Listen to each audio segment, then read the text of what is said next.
Hello, welcome once again. It's Sophie, your sexy farmer, your sexy extension agent. So we are back again. The other day I got a little bit tired. I'm very, very shy before the camera, but today I'm going to try and let me talk about the scope of agric extension. Basically, um, before now, the main term for agric extension used to be extension education. So as time gets to revolve, and then I said, okay, let it be known as agric extension. So when you hear extension education, sorry, rather, it can also be implied as agricultural extension. Basically, it's just about disseminating knowledge from where it is being um what would I even say, from where it is in bulk, where it is being created, where it is being shaped, to the main recipients of this knowledge, which are the agrarians, the agrarian community, the farmers, the agribusiness, the women, the men, youths, and the community entirely.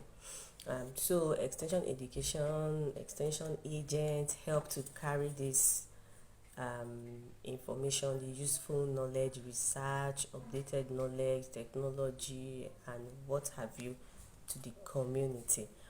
But there's an approach for this, and this approach is the bottom top approach and participatory approach, which is the main reason why you need to learn how to communicate, effective communication, and for you to gain their trust and confidence. So the scope of agric extension is that participatory approach, the bottom top approach.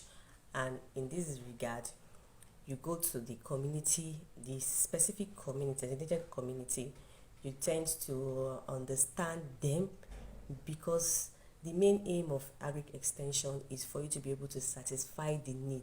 It is people based. It's not about you as an extension.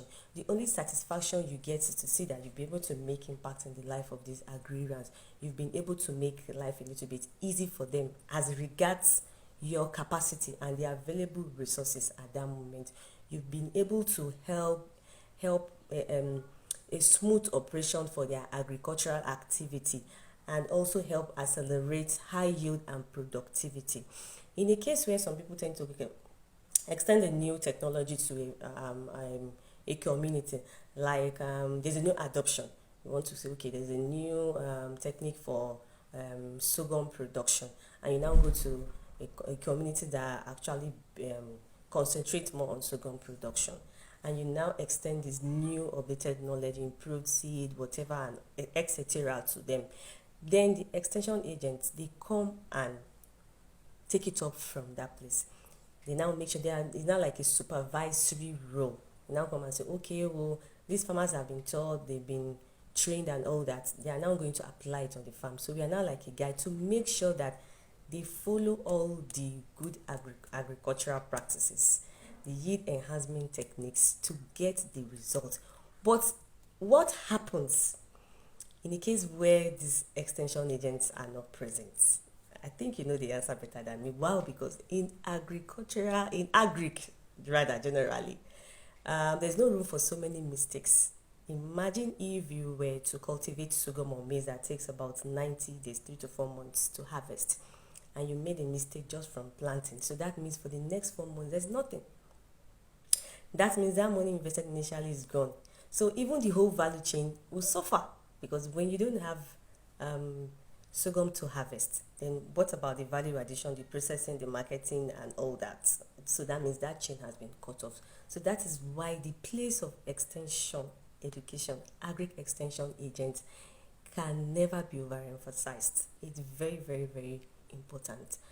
But it's just that it's been undermined in our society, in Nigeria specifically, our motherland.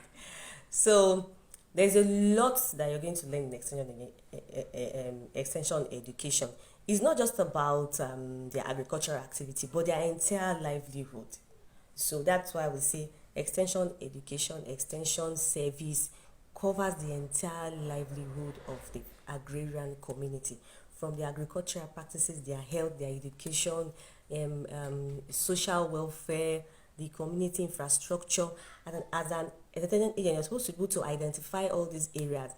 If you are implementing a particular program, like let's say is Operation Feed the Nation, which is one of the agri extension programs, you are working on your program at the moment, you should have been able to identify some areas where you think there are lapses and there's need for the agency to come in. And after you are done with your duration in this community, you're supposed to go back with a feedback. That is why it's called bottom-top approach. So you see, whatever it is that they try to do in classes or in their labs or whatever, and extension agents take it to the field to meet the recipient communities, and they implement it. There's always a feedback. They are still burdened with the responsibility, to take this feedback back to the researcher, and they will now work on it and implement further. This is how it works in, let me quote my learned colleagues, Sena climbs, right? This is how it works. So it's a cycle. But if you don't follow that bottom-top approach, you don't do need assessment, you don't do baseline survey, you just sit down and you feel, okay, this is what a Oboroke community needs from your decks. How are you sure that when extension agents take it there to Oboroke community, you now realize that, they don't even need input? What they actually need is irrigation. They need water. So if you now do that, but if you now apply a bottom-top approach in all these policy forms, and it's been done, and you now take it down, at this point, what they need is actually seed. You now get them, you now plant the seed. And along the line, now realize that, the land in Oboroke, the land for cultivation in Oboroke are actually losing impact. They're actually degrading. They need reformations. You go back, you take it back to them, and the soil scientists will work around it. So that's how it works. Let me leave it today. I'm still going to come back some other time and we continue. Stay tuned to my channel. Bye. It's Sophie, your business doctor.